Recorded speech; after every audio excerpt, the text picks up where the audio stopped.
কাল বেলা 10টার সময় ঢালাই করেছি এবং সিমেন্ট জমেনি, সিমেন্ট পাথর সব আলাদা আলাদা হয়েছে। দেখেন পিলারের অবস্থা দেখেন, এত সিমেন্ট খারাপ দিলে মসজিদে হয়? ভালো সিমেন্ট থেকে খারাপ সিমেন্ট দিয়ে দেখালেন, আবার সিমেন্টের বেলায় সিমেন্ট ঘুরিয়ে নিচ্ছে না।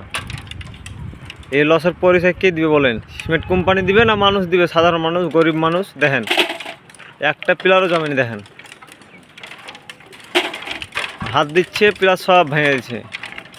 দেখেন 24 ঘন্টা পার হয়ে গেছে মিনারের কাজ, তবুও কিন্তু মানুষ এত খারাপ সিমেন্ট দেয়, মসজিদে দেয়। দেখেন আপনার কিছু বলা থাকলে বলেন।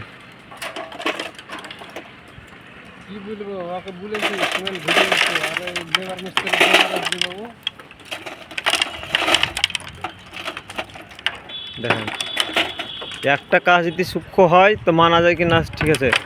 এখন 4 দিন আগে ঢালাই করেছি, ঢালাই জমেনি। এই ঢালাইটা 8 দিন হচ্ছে তবুও ঢালাই জমেনি, একটা ঢালাই জমছে না। এই সিমেন্টে কাজ হয়?